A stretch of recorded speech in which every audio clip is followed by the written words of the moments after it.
For those of you who are unfamiliar, basically, Josh Dickerson is going to be looking to make a bunch of zombies. Like, you know, lots and lots and lots and lots of zombies. And he's just going to be playing card draw spells while he sets up, you know, one big turn where, you know, hopefully he can just make a bunch of zombies, maybe part the water veil, and win all in, like, you know, 1 or 2 turns. Yeah, Jace's Sanctum is going to allow him to cast spells on the cheap. He just has a bunch of cheap ways to interact. Then we're going to start things off early here with the Prism Ring.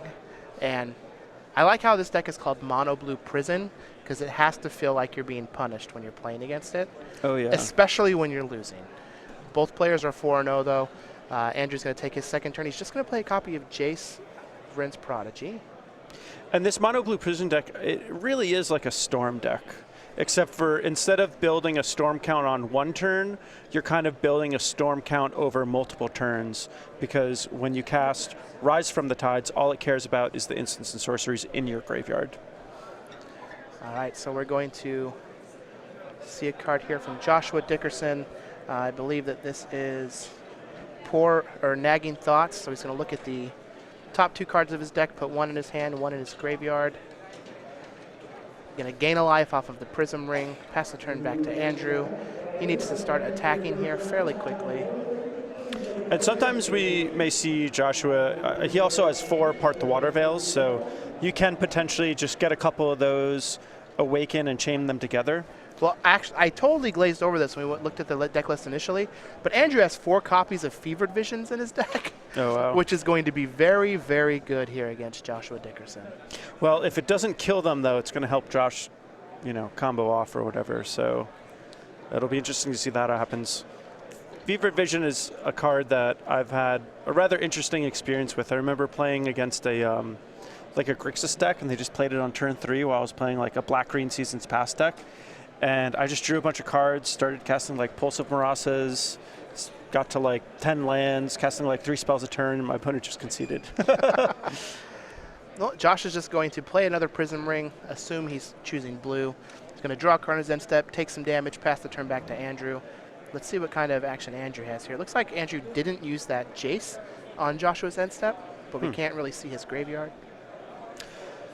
So Andrew's deck, it's a blue-red aggro deck, and it's capable of some really fast starts with like Stormchaser Mage and Zergo Bellstriker, but it also goes up to Piankir Nalar, Goblin Dark Dwellers, and Chandra Flamecaller. So this really is more of a mid-range deck, and essentially I think the place that Andrew's trying to position himself is he's, you know, the Fevered Visions are going to give him a lot of game against the control decks, and against the decks where Fevered Visions isn't good against, his cheap burn is going to be really good at controlling the board.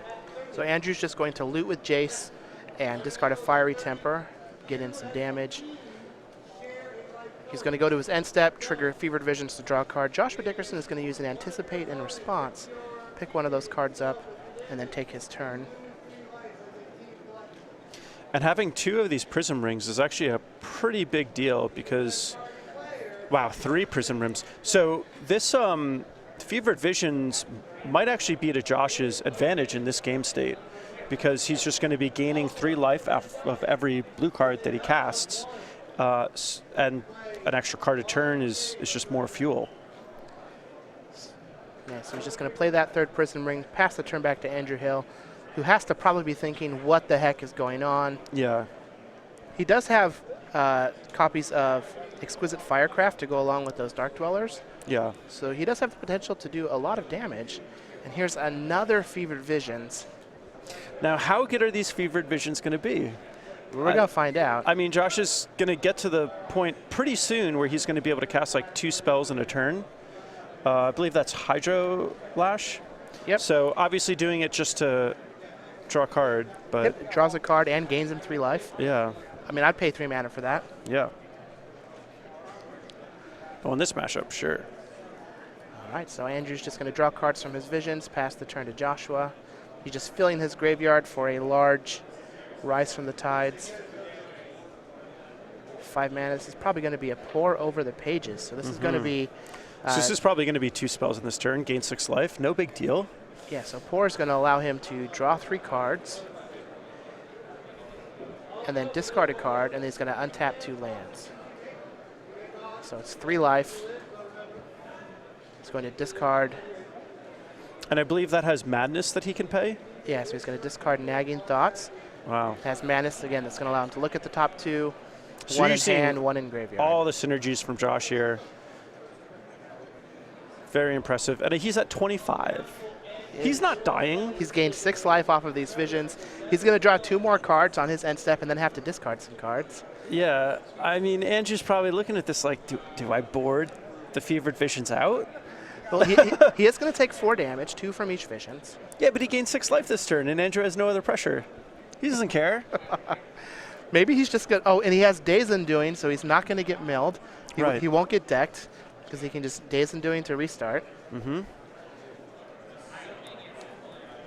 Yeah, kind of an embarrassment of riches on Josh's part, and I don't think that Andrew has any main deck counter magic, so I think Josh is going to run away with this game, and Andrew's not going to be able to do a whole lot about it. Well, looks like Andrew didn't use Jace again. Oh, 6 mana though. Here comes a Chandra. So that's pretty good. Yeah, this is going to put some pressure on. Yeah. The Prison Rings are doing a good job of just making it so that Joshua doesn't die to the Fevered Visions, but this Chandra is going to be basically what Andrew's been waiting for, is just some way to directly attack Josh's life.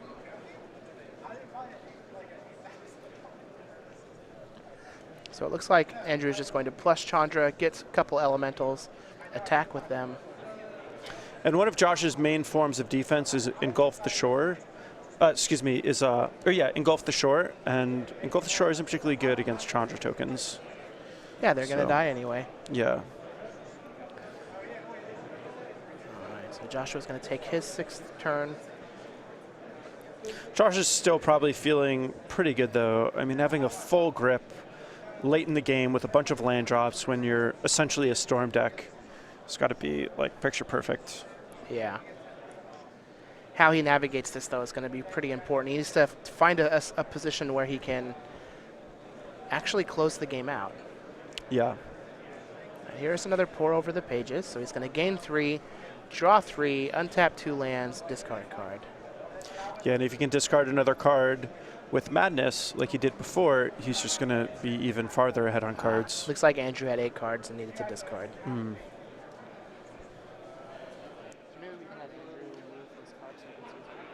Yeah, so I feel like basically Josh is just looking to keep cycling through his deck, sculpt his hand, and just get more mana in play. He doesn't have any like ramp elements, so he just needs to naturally play his lands. So we may see him just drawing cards and discarding cards over the next couple turns just to get some more mana out, and then we'll probably see him win the game in like all in one swoop, essentially. Well, his ramp elements is Jace's Sanctum.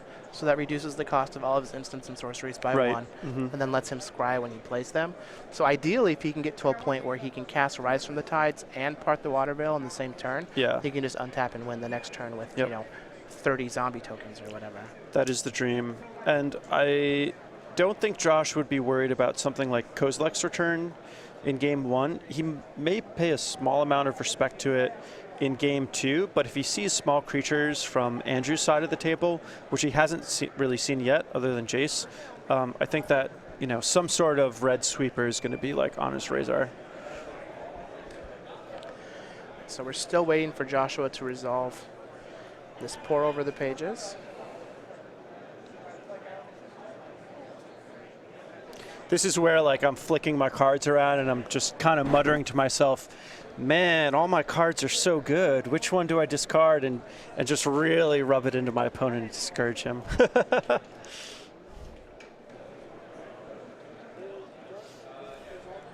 it looks like we were waiting on something with the judges, but it looks all cleared up now. We've drawn our cards, untapped our lands, and now we're going to be discarding. Going to be doing a lot of discarding, which isn't that bad, to be honest. Yeah, especially if you discard something with Madness. So it looks like we're going to the end step. I wonder if he's looking to cash in a Hydro Lash on those Chandra tokens. I'd be willing to bet so. Basically, it'll net a life. Yeah. They'll both get -2 attack. He'll be able to gain 2 life. I feel like it's 3 absolutely crazy for Josh to pass with open mana and not have something to cast with it. I mean, with 2 Howling Minds out, all that matters is using all your mana.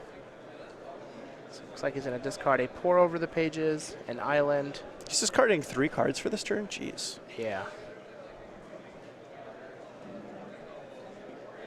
Also, his Islands match. Thank God. Thank you. Would have been a real shame to DQ him from the tournament. All right, he's going to discard another Island. Pass the turn back.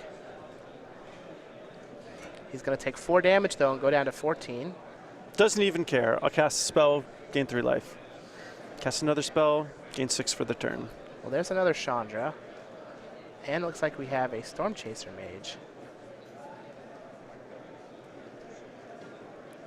This Jace has not been activated very much.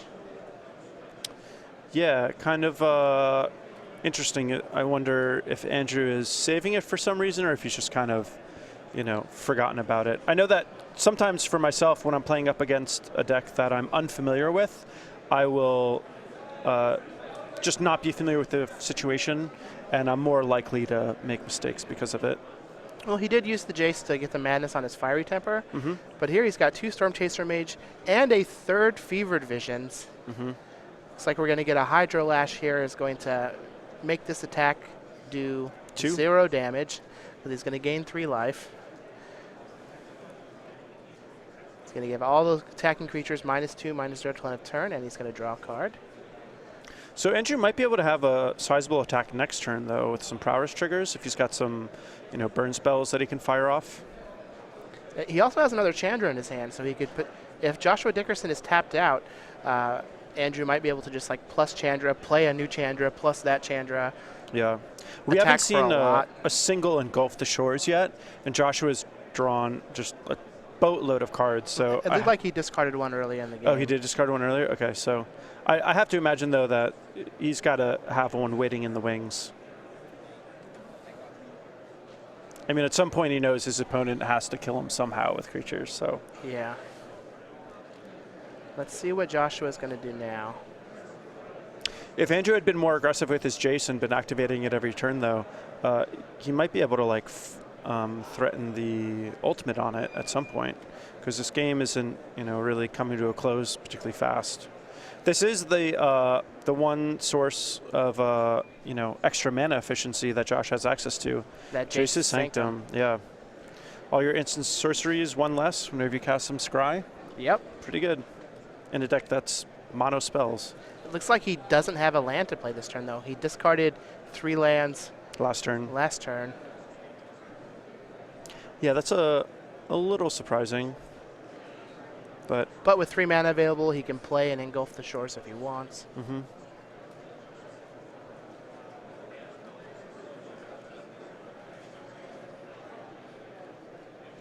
And if Andrew, he's not activating his Jace again, so now if Josh engulfs the Shores inside of combat, Andrew is not going to be able to activate his Jace in response to flip it, and it will get bounced back to his hand, which would be a little unfortunate. Well, he did draw Fiery Temper, so he can use that. You could use that anyway, though. You know. True. You have a 4th Fevered Visions? 4 of a kind. Is that good? All right. Wow. But, like, now that there's 4 Fevered Visions on the board, Josh is getting to the point where now he can cast, like, 3 spells a turn. So Andrew might be able to, you know, get him in a bad spot with all the burn spells, but Fiery Temper, gonna drop him to 9. He's gonna try and fight. Imagine we have an Engulf the Shores here. Yeah, gain 3 life.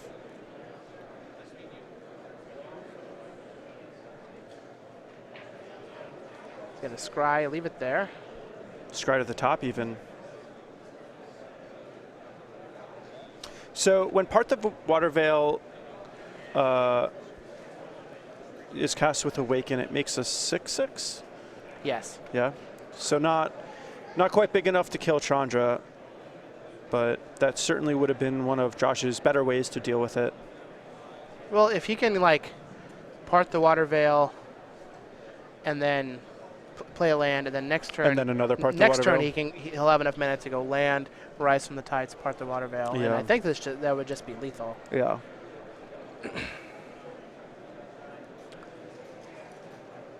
What a weird game. Yeah, this this is has so been real bizarre. weird. We're like, we have these two kind of you know, not random but very uncommon decks in the format, and things are playing out in such a weird way with all 4 Fevered Visions and 3 out of the 4 Prism Rings. Just, you know. Yeah, this is so weird. We've seen so many discards to hand size also. Yeah, a lot. You have to imagine if Andrew had like been activating his Jason flipped it, he could have ultimated it by now. Yeah, I mean, I at least done a lot more work with it. So this looks like a part the water veil. So it's going to be a part the water veil with Awaken. He's going to scry, gain 3, put counters on a land, take an extra turn, partridge in a pear tree. He is going to take 8 though, so casting 1 spell a turn isn't so good in the life gain department.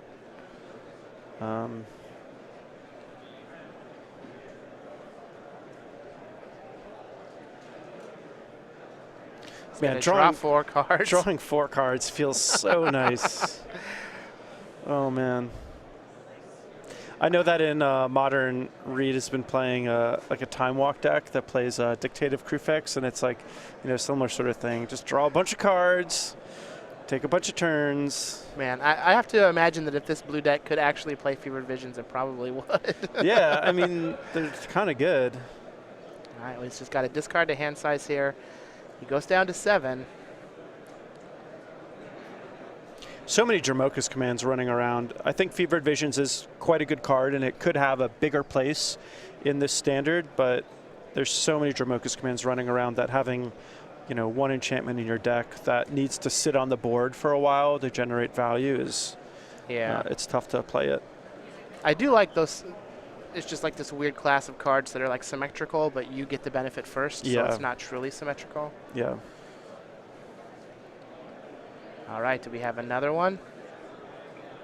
Yep. Another part the water veil. Oh, let's make that a 12/12. Yeah, why not? He only goes up to 10 this turn, though. So he's kind of got to do something on the following turn. Play a bunch of spells. Yeah, I mean, this is time to cash in all your cheap stuff. Attack for 12, chump with my Storm Chaser Mage. Nice 1/3, have a 12/12. Yeah. Maybe he decks himself. How many cards we got left? He's got Days Undoings. He has discarded some to hand size, but he's going to draw 4, go down to 2. like he might just cast another, like he might just go part the water veil. Like it's entirely possible that he just draws all 4. I mean, I guess not, because he would die to the Fevered Visions. Yeah, like he has to be able to play part and something else. Yeah. Well, I guess you can do it without Awaken. I mean, well, actually, he has to play 3 spells here, otherwise he's dead. Mm-hmm. But if he like taps out for 3 spells and attacks, then he's discounting his library. Just like potentially dead to just Chandra. Mm-hmm. Yeah, he's got to go like anticipate, and looks like there's 11 cards left in his deck. Can we string 2 cantrips and a part the water veil? Maybe he just hasn't found the Rise from the Tides yet. There's only 1 in the deck. Mm-hmm. Yeah, that's one of the scary things. Like sometimes the card you need is just on the bottom of your library, and if you only have 1 copy, it's like, We have another part the water veil. All right, we do. And without Waken. So he's just going to gain 3, go up to 5. So he's got the. So long as he lives to his next turn, he's going to win, because he just attacks for 12, untaps, attacks for 12. He doesn't even need Rise from the Tides. Yeah. So he just needs to cast 2 more cantrips. Then he's all set. So he's going to attack for 12. Just a casual slam for 12. here's an Anticipate. Yep, and they're also cheap because that Jace's Sanctum. He's not going through this particularly fast, so I wonder if he's actually digging for a another card to cast. I have to imagine that like he can cast almost anything in his deck, though, especially with a land drop. Gonna play the Hydro Lash. Oh yeah. I mean, well, this is just game, right? Like like Andrew's tapped out. Man, I'm sure Andrew didn't think that Fevered Visions would be like this. Yeah. Oh yeah, scoop up the cards. All right, well, Andrew's going to scoop them up.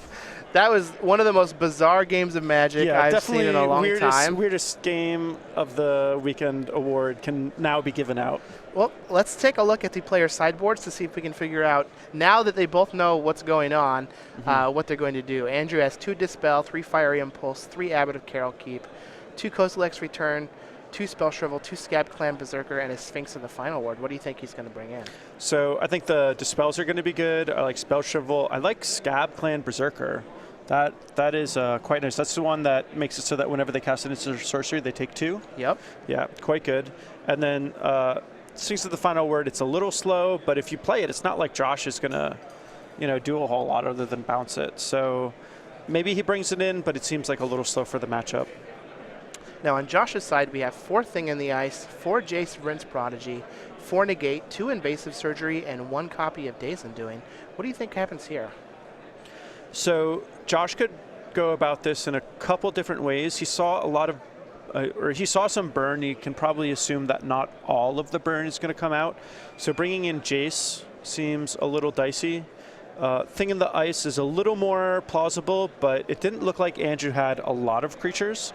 So I think that Josh is most likely to bring in a small number of negates to deal with like Chandra or some of Andrew's counter magic. But I think for the most part, Josh is gonna not really sideboard very much. I can agree with that.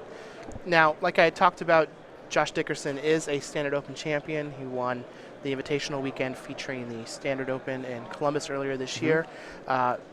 So let's go ahead and take a look at the rest of the events for this year. So we had that Columbus Invitational Weekend back in April. Next we were in Milwaukee, then we were in Indianapolis. Now we're currently in Atlanta. We're going to be in Orlando June 18th and 19th for a Standard Open. We'll be in Dallas June 25th, 26th for a Modern Open. Then we'll be in Worcester July 9th and 10th for a Legacy Open, which we are where Andrew commentating. Boswell and myself will be commentating. Yeah, definitely watch that one. Columbus July 22nd or 23rd and 24th for a Standard Open. Baltimore July 30th and 31st for Standard Open. And in case you didn't get enough of us in Worcester, we're going to be back for Baltimore. And then we have the Regional Championships August 6th. August 13th to 14th, Modern in Syracuse, and then August 19th and 21st, Modern and Standard split format, New Jersey Invitational Weekend, where we're going to give out $10,000, a custom token, invite to a Pro Tour. So much money. Invite to a Pro Tour, spot at the Players' Championship, and crown our 3 season leaders to give 3 more spots at the Players' Championship. In case the stakes weren't high enough, there's all this. Now, just for playing in these events, you can actually get some very exclusive play mats. So in all of our standard events, you can get a Sigarda, Host of Herons playmat. In all of our modern events, you can get a Ghost Quarter playmat. And in all of our Legacy Opens, you can get a Thalia, Guardian of Thraben playmat. So these are real awesome official Magic card playmats that you can get absolutely free just for playing in our SCG Tour. And these are 3 cards that are also great in their formats. It's not like you have a playmat with some weird card on it. It's like these cards are all awesome. You play this playmat, everyone's going to know what card it is. So again, make sure you come out and have some fun playing any of our Opens, any of our Classics, get these sweet playmats. And you too could win an invite to the Invitational or even the Players' Championship by winning that Invitational itself. So let's go ahead and hop back to our players. We've got Andrew Hill is on Blue-Red Aggro. Joshua Dickerson is on Mono-Blue Prison. Do you think this game is going to play roughly the same as the first one? I think it will play pretty similarly. I hope that Andrew activates his Jace more, but The main thing about it is just that Andrew's going to be able to take away some of his burn and bring in a little bit more counter magic, some more potent threats in that Scab clan. So I think that, but for the most part, I think it really is just going to play the same. Oh, while we wait for our players to decide if they're going to mulligan or not, I got some more ice cream. Oh, yeah? From Twitter. So we've got from Dylan Hall, has a couple. Force of Chill. Force of Chill, that's pretty good. Elvish Visionberry. Nice. Is also pretty good. Man, Twitter's heating up. Yeah, Nick Packard, Siege Rhino Tracks. Charles Feather, Elspeth Rum's Champion. Nice. So we've got some really good ones. Force of Chill is pretty good. Oh, man, we got a whole bunch. Jessica Paisley says Gideon's Justice by Chocolate. Nice. Let's see, Jonas, we got Awoken Hunger Ice Bowl.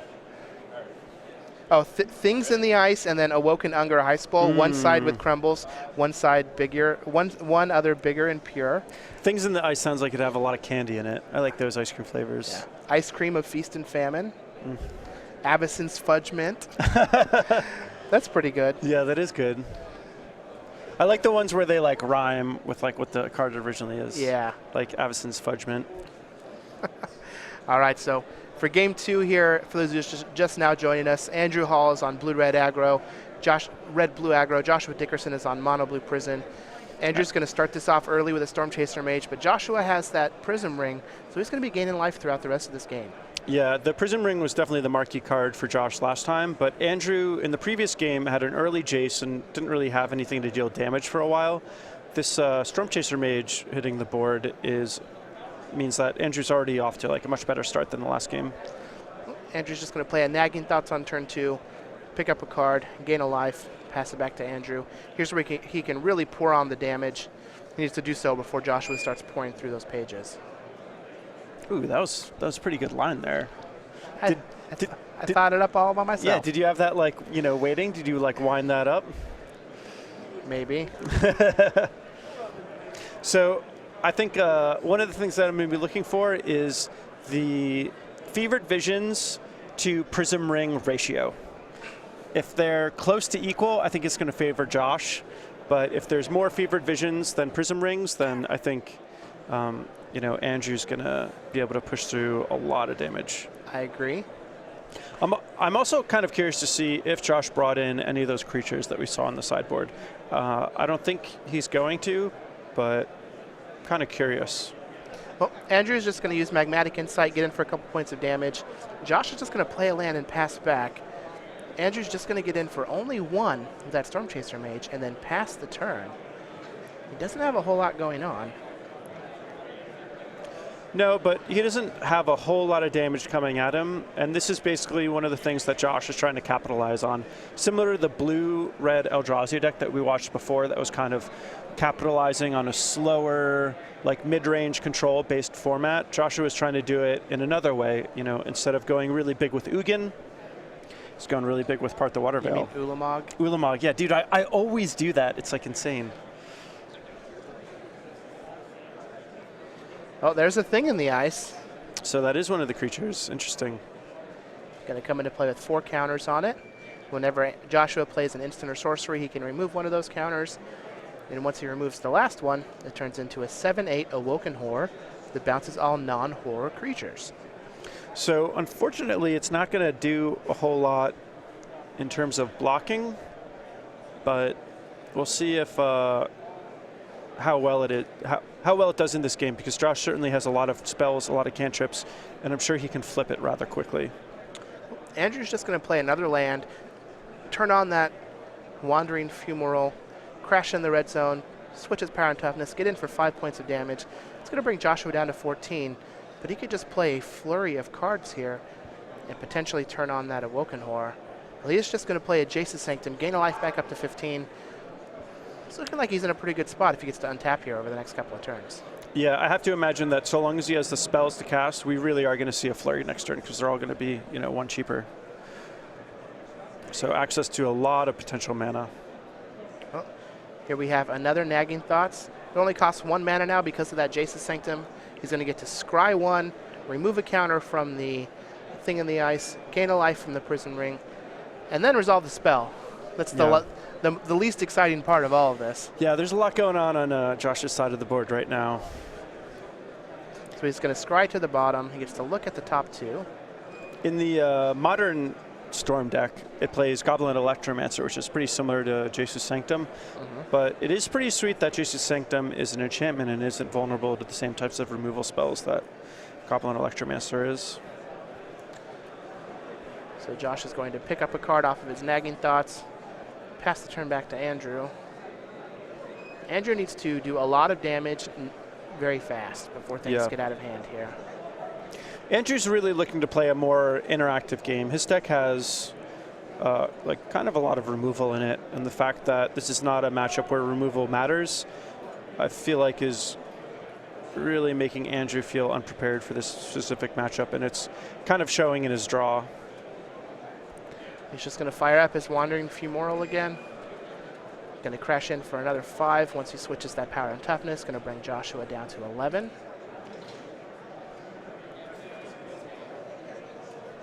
And now he gets to untap. So all of his spells cost 1 less. They're all going to gain him a life. And eventually they're going to turn his Thing in the Ice into a 7/8. So he's sitting quite pretty. And this Prism Ring's done like a lot of work. I think it's gained him like 6 life so far this game, or at least close to it. But without it, he could be in a situation where he could die to just a couple burn spells. But with his life, you know, kind of ticking up every turn, it keeps him pretty safe. Well, he has another Prism Ring. Then he has a Partha Water Veil, discounted for only 5 mana. This is going to give him 2 life. It's going to let him scry. It's going to let him remove a counter from that Thing in the Ice, and then take another turn. And with all these scries, I have to imagine it's going to be easy for Josh to flip his Thing in the Ice. And then how is Andrew going to deal with like a 7/8? Yeah, I don't think he can. Yeah, he's going to need to blow like, you know, 2 burn spells on it at best. I think his best bet of beating that 7/8 is just attacking Joshua. Yeah, but what if the 7/8 is blocking? You got flying creatures. Here's the 3rd Prism Ring. So just like we saw last game. Yeah. Pour over the pages. Going to remove a counter, gain 3 life. He's going to scry 1. Then he's going to draw 3 cards, untap 2 lands, and discard a card. So there's the scry. One thing that I like about Josh's play is his sequencing and mechanics have been really tight. Like you'll see him do everything perfectly, like cast my Pour over the pages, resolve my scry trigger, and then untap my lands. Like some people may be a little sloppier than that because, you know, they're all islands and it's kind of like a no-go, like doesn't really matter. But Josh is just tight with his mechanics. Well, we're going to see a Nagging Thoughts get discarded off that Pour over the pages, cast for his Madness cost, which is going to only be 1 mana because it's discounted from the Jesus Sanctum. He gets to scry, he flips his Awoken Horror, he gains 3 life. Huh, that's a lot of stuff, and Andrew is basically being buried by this blue deck. Back up to 19, and Andrew's going to need to pull a rabbit out of a hat to win this game. So Joshua is still deciding what he wants to do with these cards off of the Nagging Thoughts. Dude, it would be pretty insane if Josh just like won the tournament. With this blue deck? Yeah, I mean, this blue deck is just like completely out of left field. I've played against this deck a little bit online, but I haven't played against a version that has all of these Prism Rings in the main. And, you know, against an aggro deck, they just seem kind of phenomenal. Yeah, they're great against the aggro deck, and then the deck in general seems very good against like the mid-range, you know, kind of frumpy decks. Yeah, exactly. Like the Grixis deck and the black-white control deck, like they just don't have enough discard spells or fast enough clock to really deal with this like mono blue Prison deck on average. And like generally speaking, most of the control decks are mostly removal based. So having a combo deck that's completely spell based is like the best way to, you know, catch them unprepared. Yeah, there's just like not a lot of awesome ways to interact with what this deck is trying to do. Well, I mean, there kind of are. Like there's negate, dispel, those are all good, but it's not really worth it to put a lot of those cards in your sideboard. So the cards are certainly out there, but in the current metagame, they're just like not worth having in your 75. Yeah, so they're out there, but you're probably not going to see them. Yeah. All right, well, this Anticipate is going to cost 1 mana. Scry 1, gain 3. Look at the top 3, put 1 in your hand, rest on the bottom. That seems like a pretty good magic card for only 1 mana. Yeah, for 1 mana it is pretty good. Thank God they printed it for 2 mana. All right, Joshua's going to take his turn. He could end this game with the Parth the Water Veil. We'll probably have to sit here and wait a little longer than that, though. If only we were so lucky that he could just, end it quickly. Well, looks like he does have a Parth the Water Veil. Ooh, nice. He's not going to awaken it, though. I wonder if he has a negate. Oh, it costs 9 to awaken, so he needs 1 less. We got a Spell Shrivel, countered unless you pay 4. We've got a Dispel. Negate. Oh, a Negate, it costs 1 less. Yep. I usually just go off of how much mana people are playing for cards when I can't tell the art, because I don't recognize that Negate art. Yeah, that's the newer one. Oh, the Negate is going to handle the Spell Shrivel. Time to pack him in. Yeah, and it looks like Andrew didn't leave himself any red mana to be able to activate that Fumarole to block for a turn. So Joshua Dickerson is going to take this match 2-0 over Andrew Hill. Mono blue prison, locking people up, putting them in jail. Yeah, pretty impressive. Joshua's doing his best Hixus cosplay here with his mono blue prison deck. Man, this deck is real interesting. I'm real impressed. Yeah, I can't imagine that really anyone at this tournament is really prepared for it. So I don't know how fast and consistent it is. In that matchup, we kind of saw that it seemed to be a little on the slow side, but in terms of being able to interact with it, it's pretty hard to interact with it. So,